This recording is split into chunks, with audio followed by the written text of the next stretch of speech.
क्या हाल चाल आपका। हाल ही में 2024 के चुनाव हो चुके हैं और प्रधानमंत्री पद की शपथ भी ले ली जा चुकी है। मैं नरेंद्र दामोदर दास मोदी ईश्वर की शपथ लेता हूं कि वो सबसे इंटरेस्टिंग चीज पता है इस बार क्या हुआ। 4 जून को जब रिजल्ट आया तो हर पार्टी खुश थी, हर व्यक्ति खुश था, चाहे वो लेफ्ट विंग हो चाहे वो राइट विंग हो। अगर तुम्हें नहीं अंदाजा तुम यहाँ से समझो कि कांग्रेस का कहना था कि उन्हें जीतना नहीं है, उन्हें सिर्फ मोदी को 400 पार होने से रोकना है। और मोदी 400 पार क्या, वो 300 पार भी नहीं जा पहुंचा, जिसके कारण कांग्रेस पार्टी बहुत ज्यादा खुश हो रही है। और वहीं पर मोदी जी की ही सरकार बन रही है क्योंकि उनके पास टोटल है 294 संसद के मेंबर्स। तो हाल ही में कांग्रेस जो है वो देश का सबसे बड़ा विपक्ष बन चुका है। पर इसमें क्या हुआ है, क्या खास है, ये जानेंगे इस वीडियो में। जिस तरह से ध्रुव राठी, देशभक्त और कई सारे लेफ्ट विंग यूट्यूबर्स ने ये प्रोपेगेंडा बनाया हुआ था कि Modi ji is a dictator, Modi ji is a dictator, Modi ji is a dictator, और मोदी जी ने इसके ऊपर कोई रिप्लाई नहीं दिया, जिसके कारण कई सारे नए यूथ जो कि वोट देने के लिए गए थे उन्होंने वोट दिया ही नहीं, या फिर जब दिया तो सिर्फ ऑपोजिट पार्टी को ही दिया, जिसके कारण मोदी जी कई वोट गिर गए।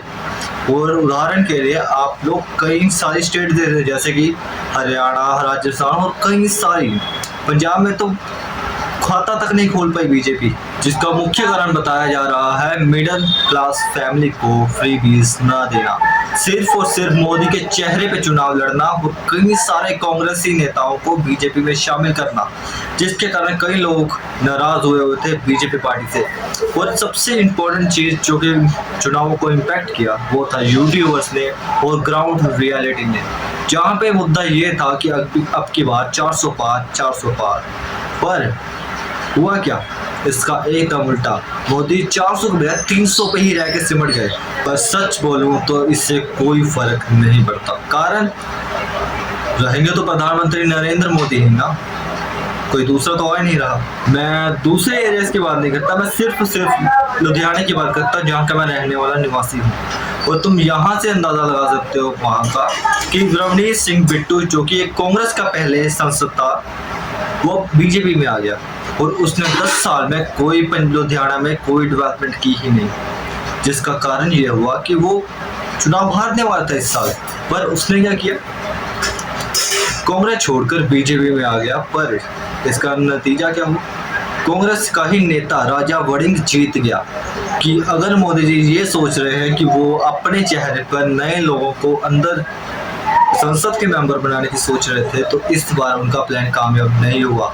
उदाहरण तुम यूपी ही देख लो, यूपी में 35 ऐसी सीट्स थी जिसमें योगी आदित्यनाथ ने खुद कहा था कि सर इन्हें बनानी चाहिए टिकट, इन्हें देना चाहिए टिकट, बट दी क्या, नहीं दी गई। ऐसे लोगों को दी गई टिकट जिन्हें खुद के घर के लोग ना पहचाने, ऐसे लोगों को टिकट देने के कारण बीजेपी की यूपी ही नहीं जीत पाई, बाकी स्टेट्स तो दूर की बात है। तब से इंटरेस्टिंग चीज जो कि इस चुनाव में हुई, अयोध्या, बीजेपी अयोध्या हार गई। कारण यूपी के अंदर डेवलपमेंट बहुत ज्यादा हुई, अयोध्या के अंदर डेवलपमेंट बहुत ज्यादा हुई, पर क्या वहाँ के स्थानीय लोगों को इसका कंपनसेशन मिला, जो कि बड़े बड़े रोड्स बनाए जा रहे थे, तो उसका कंपनसेशन मिला आम नागरिकों को? वही कंपनसेशन ना मिलने के कारण बीजेपी हार गई यूपी के अंदर, अयोध्या के अंदर, जो कि बहुत ही बड़ा इम्पैक्ट पड़ा इस चीज़ के ऊपर। पर फिर भी मध्य प्रदेश, उड़ीसा, गुजरात और कई सारे ऐसे ही जगह जहाँ पे उन्होंने बचाया रखा सीट्स को, सिर्फ वही कारण है कि आज बीजेपी तो 40 सीट्स पे है और एनडीए की फुल अलायंस पार्टी में से सबसे ज़्यादा सीट्स इन्हीं के पास है, जिसके कारण नरेंद्र मोदी बनने वाले हैं 3rd टर्म में भारत के प्रधानमंत्री, जिसका नतीजा सोशल मीडिया के ऊपर भी देखने को मिला। और सबसे बड़ी चीज जो इस चुनाव में हुई, स्टॉक मार्केट को लेकर अमित शाह का कहना था कि आप लोग कॉल बाय कर लीजिए, स्टॉक मार्केट ऊपर ही जाएगा। पर हुआ क्या, इसका एकदम उल्टा, जैसे ही स्टॉक मार्केट खुला सीधा 2000 नीचे। ये बहुत ही बड़ा नंबर है अगर आपको सच बताऊं तो। या कोरोना के बाद दूसरी बात था जो कि सबसे ज्यादा स्टॉक मार्केट नीचे गिरा है। और इतने लोगों का पैसा गिर गया, इतने लोगों का पैसा डूब गया इस बार ट्रेडिंग के में, कोई हद ही नहीं है। और जैसे ही चुनाव खत्म हुए, रिजल्ट आया, तो एक और नया स्कैम सामने आया, नीट एग्जाम स्कैम, जो कि आने वाले चुनाव में और इम्पैक्ट पड़ेगा इस चीज़ का। कहते हैं ना कि जो हुआ अच्छे के लिए हुआ। सच कहूँ तो मैंने भी बीजेपी को ही वोट दी थी, पर प्रॉब्लम ये थी कि अगर बीजेपी 400 पार ले आती तो क्या सच में देश के अंदर तानाशाही हो जाती?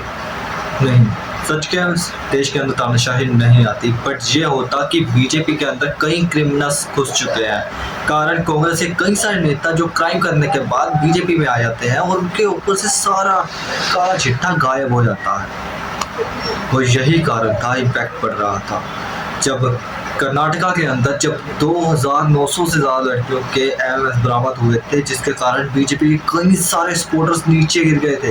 कई लोगों ने वीडियोस बनाई कि मोदी जी एक रेपिस्ट के लिए सिर्फ इस चुनाव पे वोट मांग रहे थे। मतलब कैन यू इमेजिन डैट कि देश का प्रधानमंत्री एक रेपिस्ट के लिए वोट मांगने के लिए कर्नाटका गया हुआ था। तो यही कुछ रीज़न थे जिसके कारण बीजेपी 400 के पार के सपने देखते देखते 300 पर ही नहीं जा पाई, 300 ही नहीं पार कर पाई। अगर हम लोग बात करें कांग्रेस की, तो कांग्रेस ने इस साल पिछले 5 सालों से या फिर 10 साल कह लूँ कि 10 साल में बहुत अच्छी ग्रोथ दिखाई है इस साल, क्योंकि उन्होंने एक अच्छा विपक्ष बनकर दिखाया है इस बार। और सबसे ज़्यादा इम्पैक्ट पड़ा है भारत जोड़ो यात्रा और भारत जोड़ो न्याय यात्रा का, जिसके कारण देश के यूथ उनसे जुड़ पाया। कई सारे नए इंडिविजुअल यूट्यूबर्स जो यहाँ पर आए थे, रिपोर्टिंग कर रहे थे ग्राउंड लेवल पे, वो लोग आकर अपना मुद्दा रखा, जिसके कारण आज कांग्रेस 99 सीट पे है, जबकि पिछली बार तो कुछ 40 सीट्स आई थी उस दिन। सच कहूँ तो इस बार ये चुनाव सबसे ज़्यादा इंटरेस्टिंग रहा था और अनएक्सेप्टेड रहा था, पर देखा जाए तो सभी खुश है, कारण कि मोदी जी की सरकार बन गई अंधभक्त खुश। कांग्रेस तो 40 से 100 पे आई और इंडिया अलायंस की टोटल सीट्स हैं 234। और उदाहरण यहाँ से आप लोग देख सकते हैं कि किस तरह से ग्रोथ आई है। वो चमचे भी इस चीज़ के लिए खुशी मना रहे हैं, लड्डू बांट रहे हैं, और वहीं पर मोदी की सरकार बन गई और साथ में विपक्ष भी तगड़ा हो गया। पर सच कहूँ तो इस बार इस टर्म में कोई ज़्यादा महत्वपूर्ण टॉपिक्स मुझे नहीं लगते कि मोदी जी कवर कर सकते हैं। जैसे पहले लग रहा था कि पीओके लेंगे, वक्त बोर्ड हटाएंगे, मुझे नहीं लगता कि इस टर्म में यह हो पाएगा, कारण सीट्स बहुत कम था। मेरा ओपिनियन इस पर अनबायस्ड, और मैं कोई खरीदा हुआ आदमी नहीं हूँ। प्लीज़, मेरा नया चैनल है, इसका मतलब ये नहीं है कि मैं किसी की तरफदारी कर रहा हूँ या किसी को बुरा दिखा रहा हूँ या नीच दिखा रहा हूँ। तो मेरा मकसद सिर्फ ये था कि तुम्हारे पास प्रॉपर इन्फॉर्मेशन पहुँचे जो कि अनबायस्ड हो, बस इतना ही। और मैं आगे मेहनत करता रहूँगा, आपके पास अच्छा कंटेंट पहुँचता रहे।